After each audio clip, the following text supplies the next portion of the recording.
Praise the lord.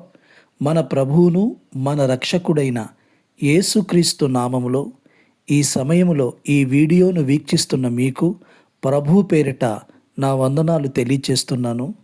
అప్పు గురించి నా జీవిత అనుభవాల్లో నుండి కొన్ని మాటలను మీకు తెలియపరచాలని నేను ఆశపడుతున్నాను. విలాసవంతమైన జీవితం కొరకు అసలు అప్పు చేయవద్దు. మితిమీరిన ఖర్చు మిమ్మల్ని అప్పుల పాలు చేస్తుంది.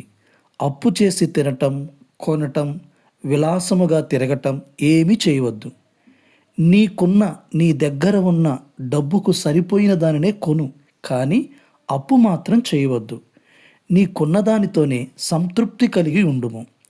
అప్పు నీకు మొదట ఆనందాన్ని ఇస్తుంది, ముగింపు నీకు అసమాధానం, చేదు అనుభవాలను నేర్పుతుంది. అప్పు ఎవరికి ఇప్పించవద్దు అంటే జామీనా ఉండవద్దు. వారు తీర్చకపోతే మీరే బాధ్యులవుతారు. మీ కొరకు అప్పు చేయవద్దు, ఇతరుల కొరకు మీరు అప్పు అడగవద్దు, చేయవద్దు. రెక్కల కష్టం మీద బ్రతికే మీరు అప్పు చేయవద్దు. ఈ దినములలో చదువుకున్న వ్యక్తి నుండి చదువులేని వ్యక్తి వరకు అప్పుల ఊబిలో పడి బాధపడుతున్నారు. అప్పు బాధను బట్టి మీ ప్రాణమునకు హాని చేసుకోవద్దు.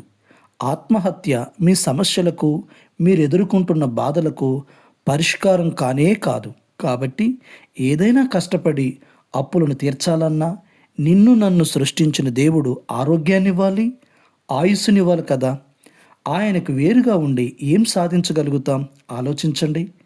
దేవుని మీదనే భారం పెట్టి ప్రయత్నాలు చేయండి. చేసే ప్రతి ప్రయత్నములో దేవుని యొక్క సహాయం దొరుకుతుంది. తప్పక అప్పుల నుండి బయటపడే మార్గం తెరవబడుతుంది. దయచేసి ఇక నుండైనా అప్పు చేయకండి.